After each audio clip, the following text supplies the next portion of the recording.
Este tema del beneficiario controlador vamos a definirlo en un inicio como una persona.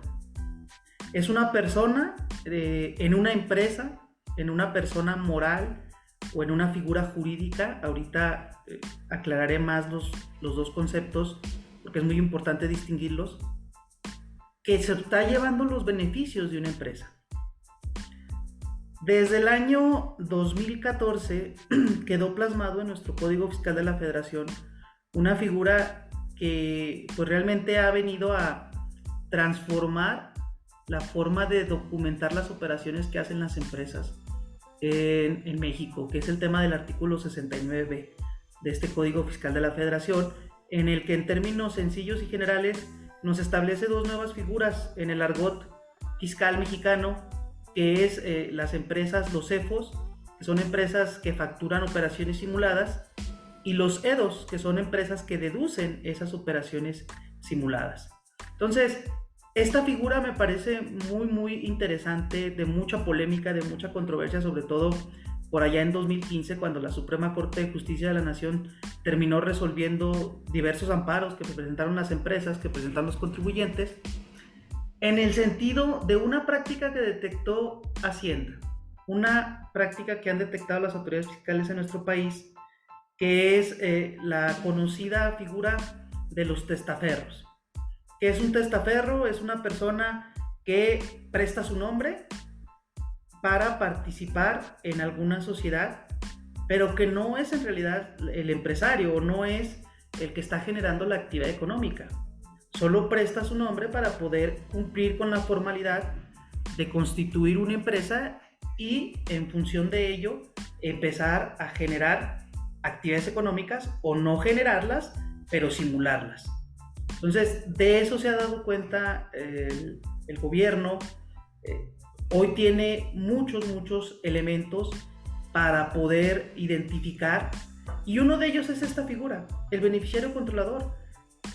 Como lo hemos platicado incluso aquí en algunas otras pláticas, empresas que se dedican al desarrollo de softwares, a desarrollo de obras científicas muy específicas, muy especializadas, que no tienen trabajadores, que no tienen activos y que sus principales o sus dos socios, sus dos accionistas, con todo respeto y sin demeritar ningún oficio, pues son a lo mejor un intendente y algún otro oficio, un carpintero.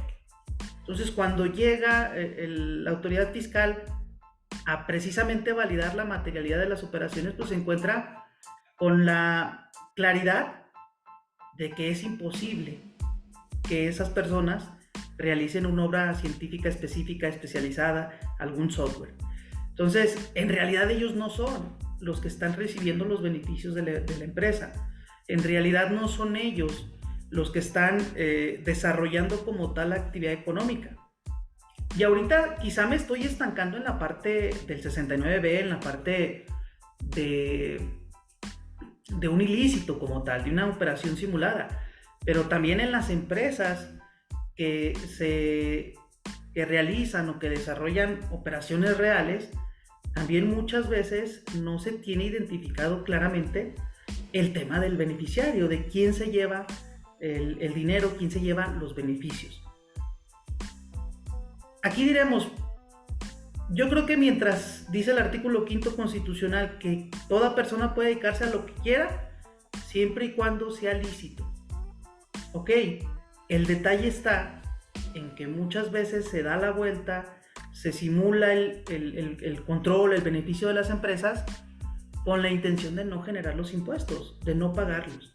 En el caso de las personas morales, recordarán ustedes, tenemos el tratamiento del pago del impuesto a la renta en el tema de los dividendos. Y pagar o cobrar dividendos en este país es carísimo.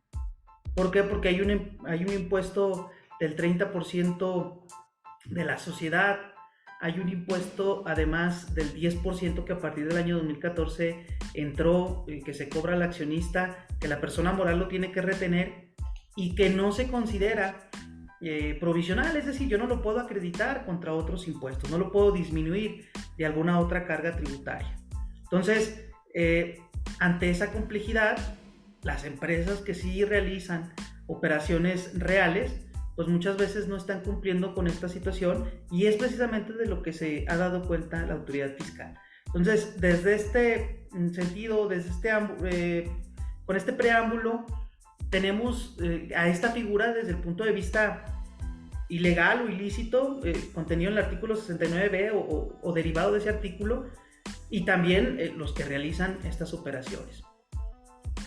Hoy quisiera también, más allá de este comentario, comentarles que todo este proceso que vamos a platicar el día de hoy, esta figura nace por presión internacional, por compromisos que el propio Estado mexicano ha adquirido en el nivel internacional. Hoy en día, y me parece que es un comentario, un argumento trillado, el tema de la globalización ya llegó para quedarse. Es un tema, sobre todo ahora en tema pandemia, la forma en que estamos desarrollando este curso, pues nos permite estar reunidos sin estar físicamente presentes. Entonces, es precisamente esta globalización, este nuevo modo o nueva forma de hacer negocios en el mundo, que obliga a los organismos internacionales a celebrar estos convenios, a celebrar acuerdos con los países, con los estados soberanos, para poder cumplir con determinadas situaciones. Una organización que es muy comentada en el ámbito fiscal es la Organización para la Cooperación y Desarrollo Económicos.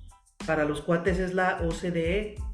En esta organización se ven o se tratan todo el tema del tratamiento fiscal, si se me permite resumirlo en pocas palabras, y además en el intercambio de información entre los países. ¿Para qué? Para evitar que las bases gravables de los impuestos se vean disminuidas, que no se esté contribuyendo acorde al ingreso o al beneficio que se está recibiendo. Es lo que luego en el ámbito internacional, concretamente en el tema de la OCDE, llaman la erosión de la base gravable. Entonces, México le entró a esto primero por un tema antilavado en el beneficiario controlador y luego por un tema fiscal. Pero para allá vamos, y para allá muchas de las figuras que estamos viendo en la actualidad de nuestro país son precisamente compromisos que el Estado mexicano ha acordado. Entonces, se crearon en el año 2021, en la reforma 2021 que entra en vigor ahora en 2022, se agregan 3 artículos. En 3 artículos pareciera que podríamos tener claro el tema del beneficiario controlador. Esos artículos son el 32B ter, 32B quater y 32B quinquies. Son 3 artículos y diremos, pues, en 3-4 páginas del prontuario fiscal está regulada la figura del beneficiario controlador. Sin embargo, como ustedes lo van a ver el día de hoy, esta figura o estos artículos tienen o establecen una facultad al Servicio de Administración Tributaria para regular a través de resolución miscelánea fiscal, lo que conocemos o lo que se conoce como la cláusula habilitante.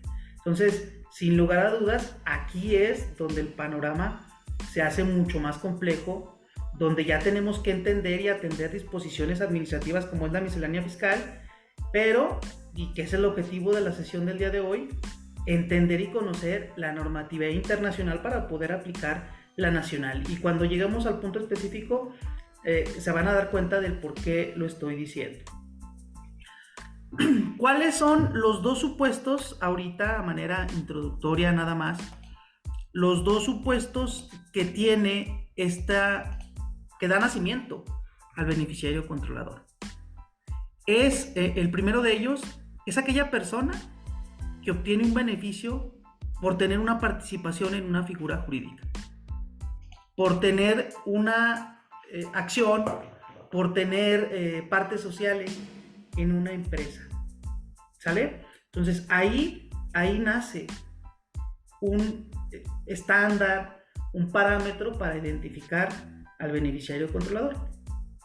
Oye, quizá esta persona, este beneficiario, no aparece en el acta constitutiva de una empresa, pero tiene el control directo o indirecto de una figura jurídica. Puede imponer a través de sus decisiones, de sus palabras, imponer las políticas principales de una entidad. Entonces, aquí ya tenemos dos cuestiones. Una es ser titular de acciones de partes sociales o tener control sobre la empresa. Ahí es donde encontramos donde se empieza ya a asomar el tema del beneficiario controlador.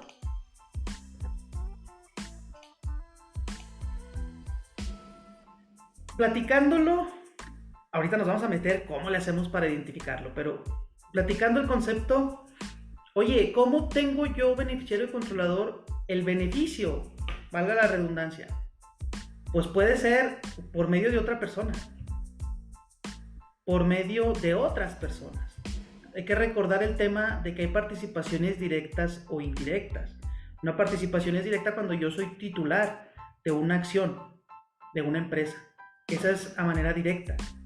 Una participación indirecta es aquella que se da cuando yo soy titular de una empresa que a su vez tiene el control en otra empresa, que tiene acciones en otra empresa. Es una especie de cadenita, que es como lo vamos a estar viendo y vamos a estar repitiendo constantemente esta tarde.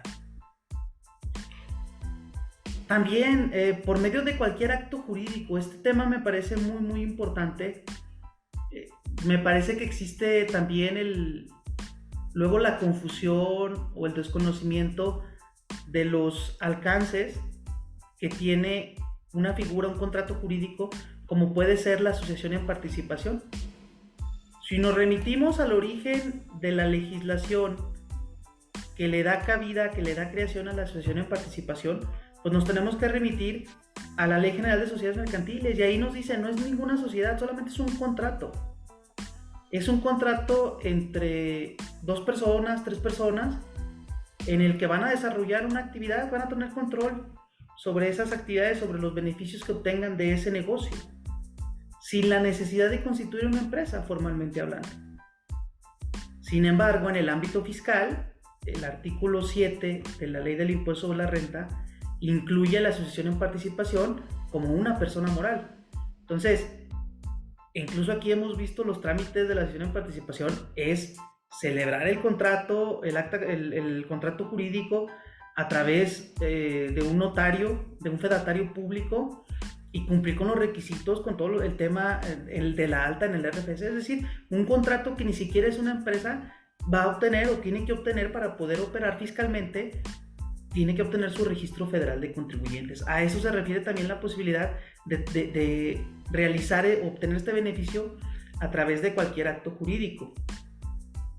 Y en términos, ahora sí que más generales, la propia norma establece que es quien ejerce en última instancia pues los derechos de uso, goce, disfrute, aprovechamiento o disposición de un bien, es decir, quien a final de cuentas se lleva el beneficio, quien realmente está beneficiándose de la operación, de las actividades que se están celebrando. Eso por un lado, en cuanto a la obtención o de los beneficios a través de la participación. Y luego viene el tema del control, porque pareciera que yo me puedo excluir, me puedo zafar de esta obligación con el hecho de manifestar que no tengo una participación directa en una entidad o una participación indirecta. Sin embargo, esta figura está también regulada desde el punto de vista del control que se tiene de las empresas. Este control se entiende o lo vamos a representar a través de la imposición directa o indirecta de decisiones en las asambleas generales de accionistas. En la práctica nos ha tocado ver algunas empresas en las que los dueños o los que aparecen en el acta constitutiva no participan en las asambleas, realmente no tienen el peso específico para poder llevar a cabo una operación económica, porque el del capital es otro. Ellos simplemente pusieron el nombre. Entonces, a esto se refiere precisamente el tema de la imposición de decisiones.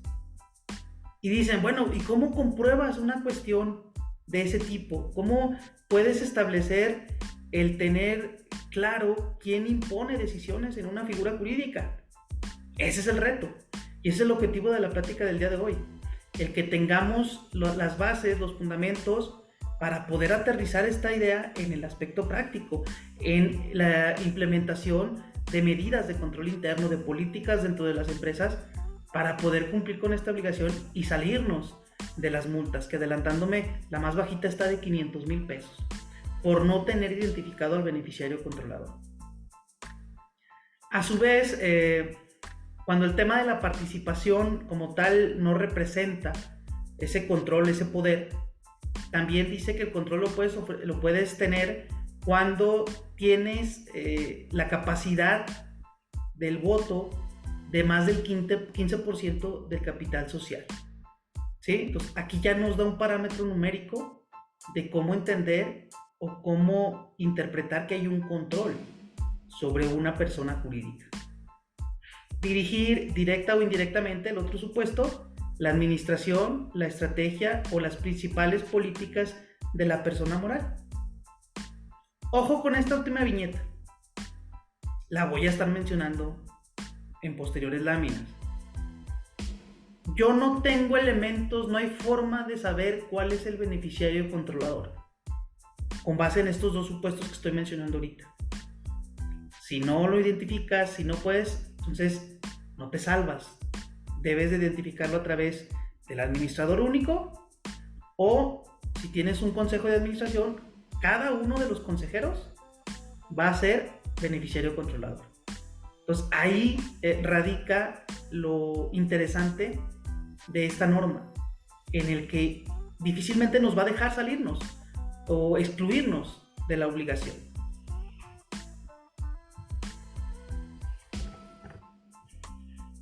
Bien, en este tema vamos y tenemos que atender dos organizaciones fundamentales que nos han venido desarrollando el tema del beneficiario controlador.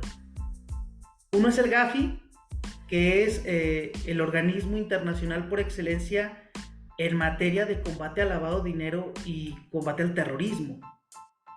Y la ya mencionada OCDE, la Organización para la Cooperación y Desarrollo Económicos, a través de un foro global sobre transparencia e intercambio de información con fines fiscales. ¿Cuál es el objetivo de estos organismos? Crear disposiciones, proponer disposiciones normativas que permitan que los estados puedan implementarlos, cada uno en su ámbito, en su nación, con el objeto de prevenir el lavado de dinero, prevenir la evasión fiscal, prevenir el financiamiento al terrorismo. Entonces, estos dos organismos son la base internacional y el antecedente principal que tenemos en materia del beneficiario controlador. Entonces, aquí la relación que estos organismos tienen y que se hace muy, muy importante es que ambos tienen la necesidad y la facultad de evaluar a los países para confirmar qué tanta disponibilidad y accesibilidad tienen las autoridades tributarias a información en relación a los beneficiarios controladores. ¿Quién es el que realmente se está llevando los beneficios? Y aquí ya podemos mencionar sin ningún problema los dos aspectos de esta plática: el tema penal, el tema del lavado de dinero y el tema fiscal, viéndolo desde el punto de vista de la evasión. Entonces, ahí está, estas dos figuras son por excelencia las que nos van a permitir entender, desglosar todo el tema del beneficiario controlador. ¿Qué dice el GAFI? El GAFI definió en primera instancia lo que es el beneficiario controlador.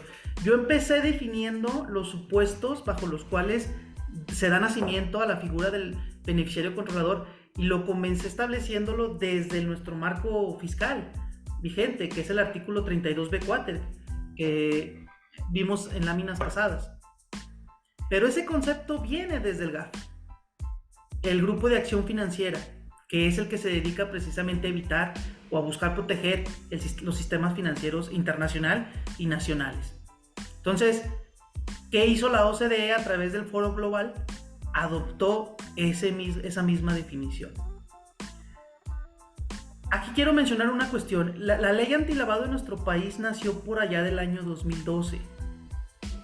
Desde el año 2012, 2013, que entró en vigor su reglamento, 2014 con el tema de sus reglas, y con todas las disposiciones que se han venido actualizando en materia antilavado, ya contemplaban al beneficiario controlador y sobre todo en el tema de los notarios, de los fedatarios públicos, a ellos ya les imponía la obligación de identificar a esta persona, a este sujeto, ¿sí? En el ámbito fiscal, estamos hablando apenas del año 2022. O sea, hay 10 años de la normatividad antilavado y la normatividad fiscal de diferencia en relación al establecimiento de esta figura. Pero ambas provienen de lo que estableció el GAFI desde un inicio, que es lo que vamos ahorita a compartirles. Entonces, el GAFI en el ámbito antilavado, el Foro Global en el ámbito fiscal. Haciendo la similitud o la analogía aquí a nuestro país, es la unidad de inteligencia financiera desde el punto de vista del lavado de dinero y el servicio de administración tributaria ahora con esta nueva implementación, con esta nueva reforma que entró a partir del 1 de enero del 2022 con el tema del beneficiario controlador en el ámbito fiscal.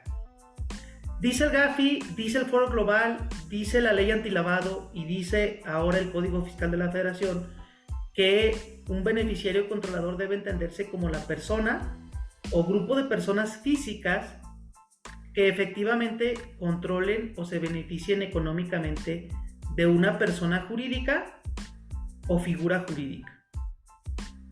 Aprovecho esta lámina para hacer la mención. En el ámbito fiscal, en el ámbito internacional, existen las personas jurídicas que son las personas morales.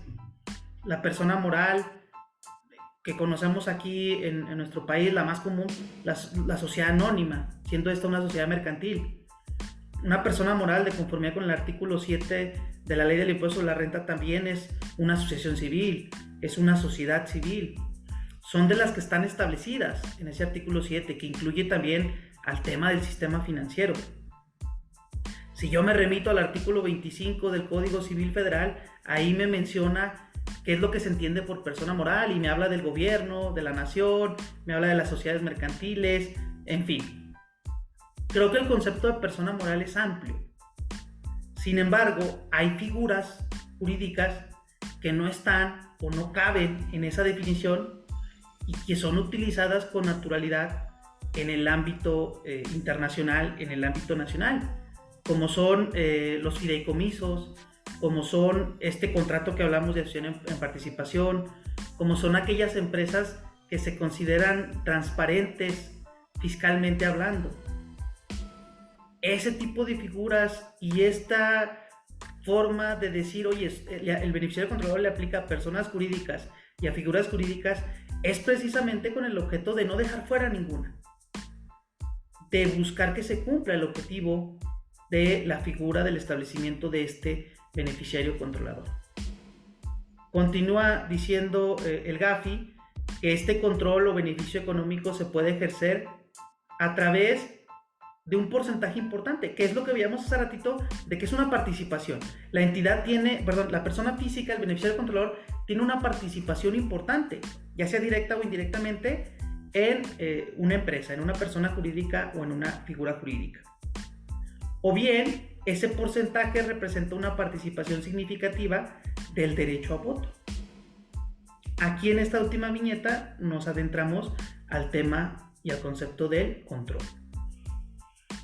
No sé si hasta aquí alguien tenga algún comentario, alguna pregunta. Con toda confianza.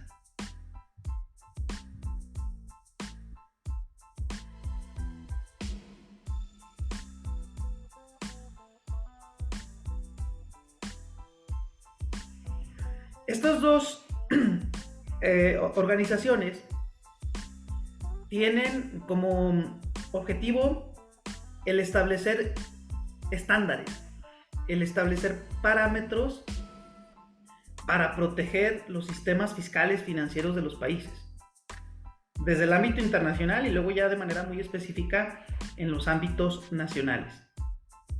¿Cómo lograr ayudar, colaborar con el proteger a los sistemas financieros? ¿Cómo evitar que exista evasión fiscal?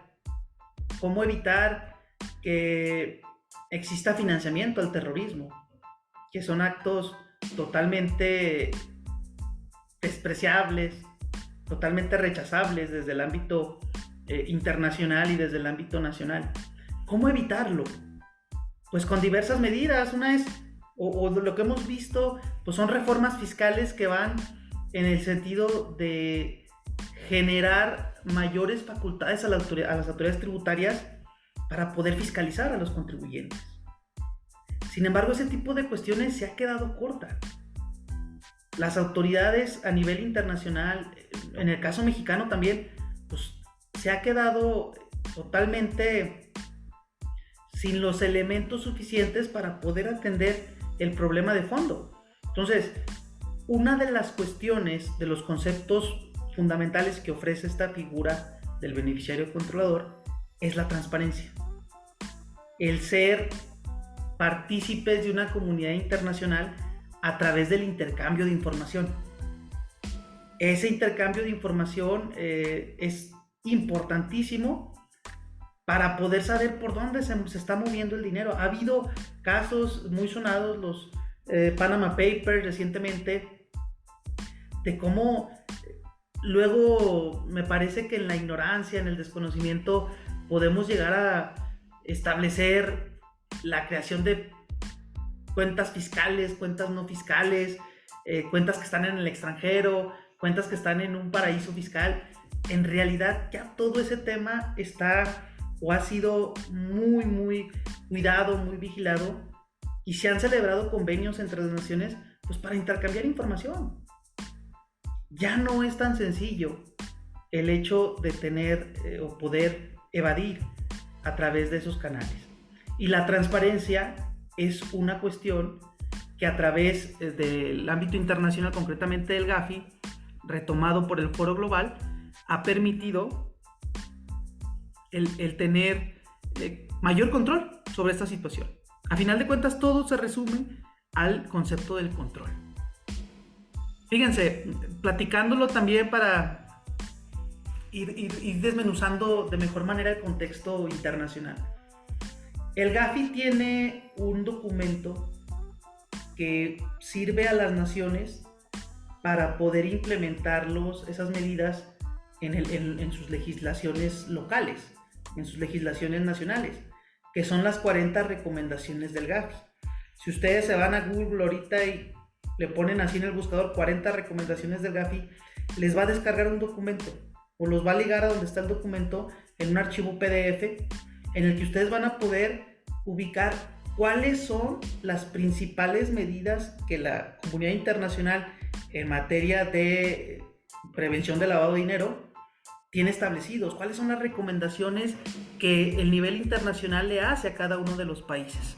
Pues dentro de esas 40 recomendaciones encontramos dos que tienen que ver directamente y que se han implementado desde el año 2012 precisamente en relación al beneficiario controlador, a la transparencia que debe de existir o que deben de reportar los países para poder identificarlos. La recomendación 24 está relacionada a personas jurídicas. Ahorita yo hacía la distinción entre persona jurídica y otras estructuras jurídicas o figuras jurídicas. Entonces la 24 se encamina a ese punto de las personas jurídicas, personas morales, y la 25 va enfocada a un tema de otras, ¿sí? De las demás, para no dejar fuera a ningún acto, a ninguna figura que pudiera estar teniendo este tema o esta obligación de identificación del beneficiario controlador. Y aquí en términos generales, ambas recomendaciones nos hablan de que los gobiernos deben de implementar medidas para poder identificar a los beneficiarios controladores. Si se fijan ustedes aquí en la lámina habla de dos recomendaciones, la 10 y la 22, dándoles el panorama general también de estas 40 recomendaciones. En el ámbito internacional y en el ámbito nacional, a través de la ley antilavado de nuestro país, existen dos sujetos a los cuales van dirigidas estas disposiciones. Uno es, y ya por mucho tiempo, me parece que ellos ya tienen conviviendo con este tipo de situaciones, pues ya de muchos años, es el sistema financiero, los bancos, las sociedades de ahorro, las cajas populares, todo el sistema financiero en general.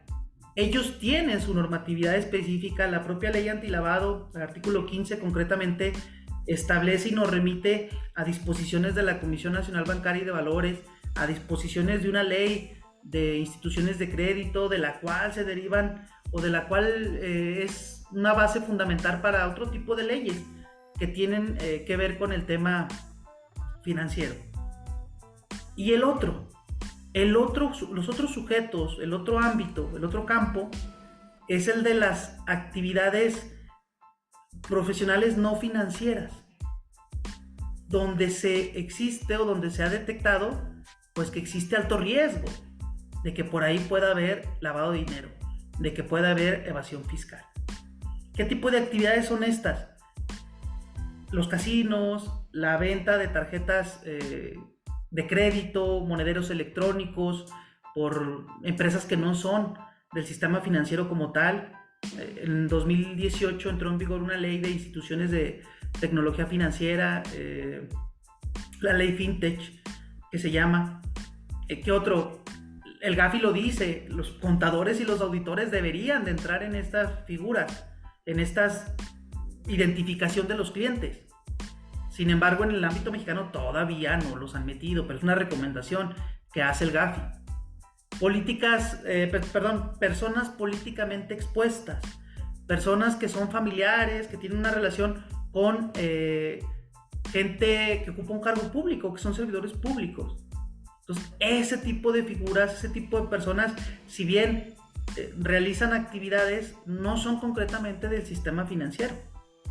Entonces, el lavado de dinero o las prácticas que propone el Gafi va en el sentido de cuidar estos dos sectores, como tal el financiero y algunas muy particulares del no financiero, que son como los notarios. Los notarios son los que de cajoncito entran ahí en las disposiciones de las no financieras, concretamente, y los invito ya que se repitan el artículo 17 de la ley antilavado, donde vienen cuál es el listado, el catálogo de actividades vulnerables, lo llama esa ley. Lo que está muy de moda, tristemente, y que ha sufrido una caída importante, es el tema de las criptomonedas también. Entonces, esas son operaciones como tal no financieras, pero que se busca tener cuidado, o que las autoridades buscan tener cuidado sobre ellas. Entonces, prácticamente esta transparencia se va a dar en función de que de la información que las autoridades fiscales puedan allegarse de los contribuyentes a través de la debida diligencia del cliente. ¿Qué es la debida diligencia del cliente? Es, en términos sencillos, identificar con quién estás teniendo una relación de negocios, con quién estás celebrando operaciones. En el ámbito del Gafi, pues para prevenir el lavado de dinero, para prevenir el financiamiento del terrorismo. En el ámbito o desde el punto de vista del Foro Global de la OCDE, para evitar la evasión fiscal. Entonces, aquí me parece que, salvo su mejor opinión, tenemos muy bien delimitados ya el alcance del Gafi y el alcance del Foro Global. Si lo nacionalizamos, es decir, si nos aterrizamos en México, la UIF, con ayuda del SAT, pero la UIF especialmente busca o vela por el tema antilavado. El SAT por el tema de evitar la defraudación fiscal.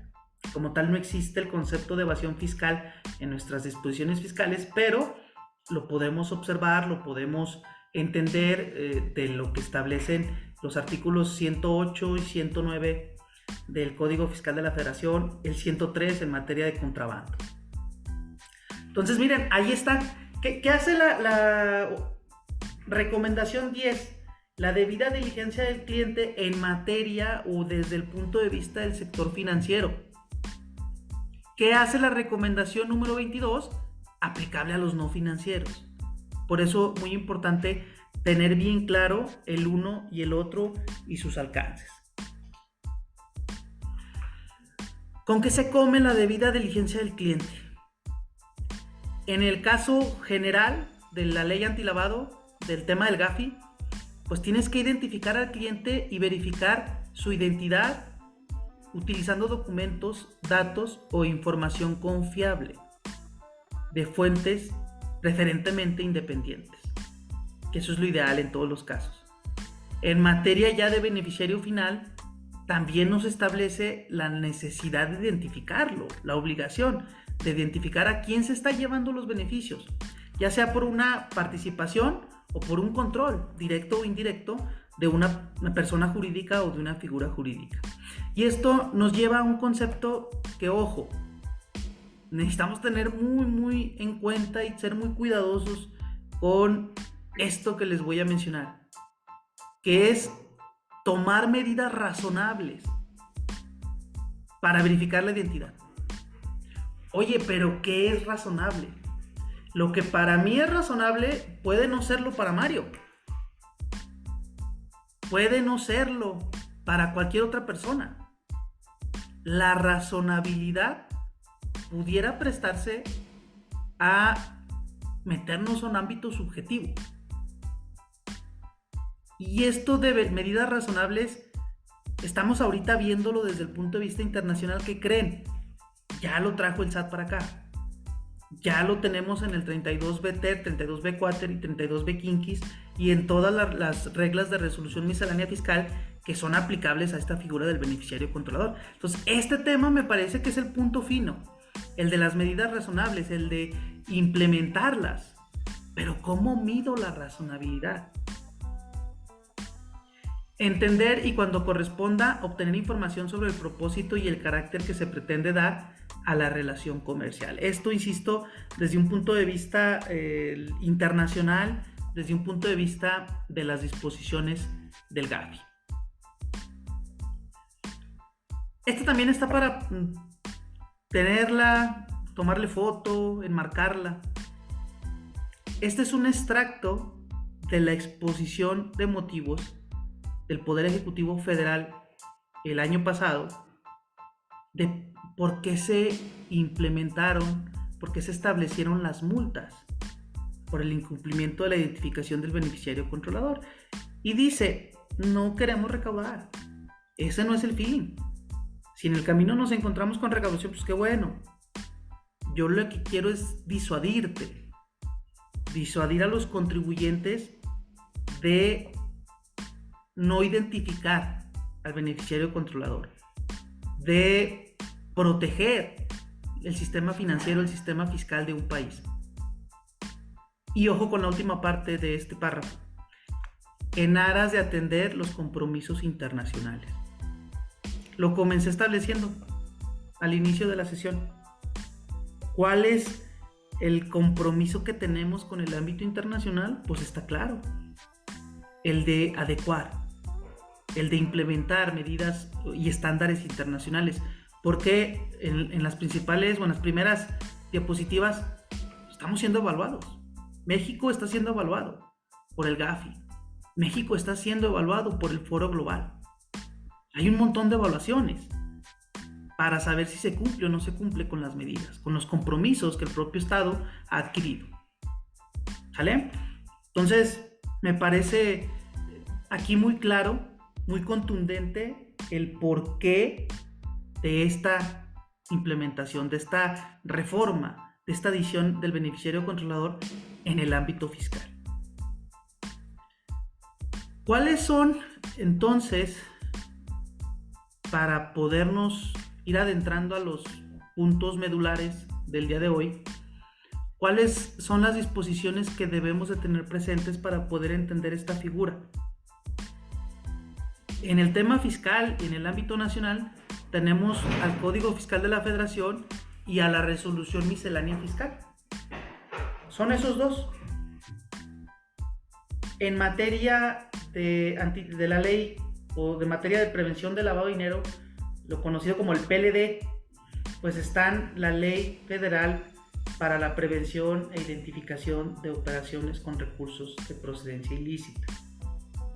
Y de aquí se desprenden las reglas, se desprenden los reglamentos, se desprenden, si ustedes quieren, y no se va a escuchar que no nos va a dar mucha certeza jurídica, pero se desprenden las respuestas que da la UIF en su portal de internet a través de las preguntas frecuentes. Se da también a través de los criterios que emite la UIF, de lo que la UIF considera que se debe de hacer o cómo se deben de aplicar diversas disposiciones de estas leyes antilavado. Y como ya vimos ahorita en el preámbulo, las recomendaciones internacionales, tener bien presente y muy claras estas dos figuras, al GAFI y al Foro Global de la OCDE.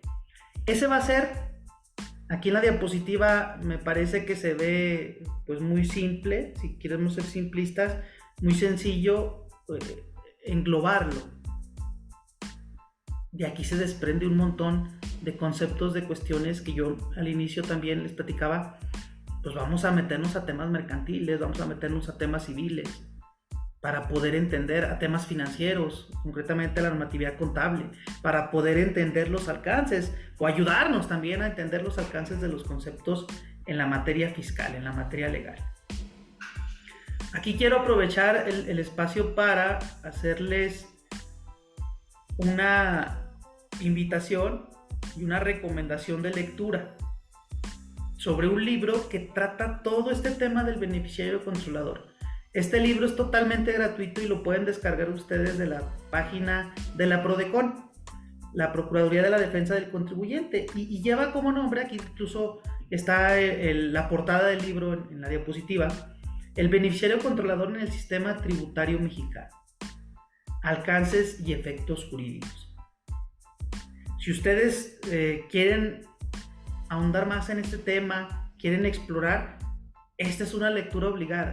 ¿Por qué? Porque tiene conceptos primero, conceptos que son fundamentales y luego conceptos que son, desde una perspectiva personal, sencillos de entender.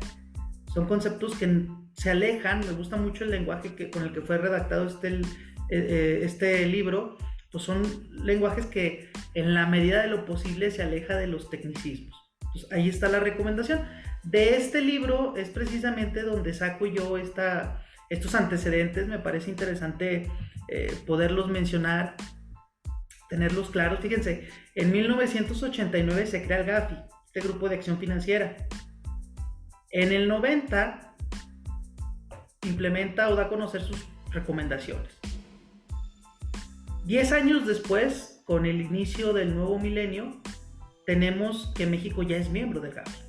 Fíjense, en el año 2000, hace 22 años.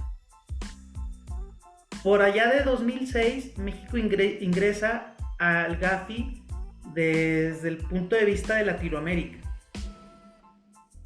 6 años más tarde, y ojo con el año, el GAFI emite las recomendaciones 24 y 25. ¿Cuáles son las recomendaciones 24 y 25? Son las que acabamos de platicar hace ratito y que tienen que ver con la transparencia que el GAFI recomienda se debe de implementar, se debe de establecer en los sistemas tributarios, en los sistemas financieros de los países, con el objetivo de identificar al beneficiario controlador. La 24 en tratándose de personas jurídicas y la 25 en tratándose de otras figuras jurídicas o de otras estructuras jurídicas. Ese año, fíjense, coincide con la aprobación de la ley antilavado, con la promulgación de esta ley. Esta ley que hemos estado platicando, que también me parece que luego pasa desapercibida porque le aplica a ciertas actividades solamente, pero aquí, con el nacimiento de esta ley en México, ya nace la figura del beneficiario controlador, ojo, desde el punto de vista de la identificación para efectos de la prevención del lavado de dinero. No en el ámbito fiscal. En el ámbito fiscal esto se da hasta el año 2022. En el 2013, el G20 invita a los países a introducir la figura del beneficiario final del GAFI. Y aquí del G20 se desprende el tema del foro global, del foro global de la OCDE. Lo mencionábamos también hace ratito. Esta definición es una derivación o es tomado como base de lo que ya estableció el GAFI. Me parece que en el ámbito internacional tenemos muy claro y muy bien establecido el concepto del beneficiario controlador. En 2015 ya el foro global toma e introduce la figura del beneficiario final del GAFI. Para 2016 México se compromete a establecer un registro público de beneficiarios, que es lo que nos va a llevar a la implementación, a la publicación, primero una propuesta y luego a la publicación de la reforma que entró en vigor este año 2022, pero que fue propuesta desde el 2021, a través de ya la introducción de la figura del beneficiario final o beneficiario controlador, pero ya en el ámbito fiscal mexicano, ya como una obligación.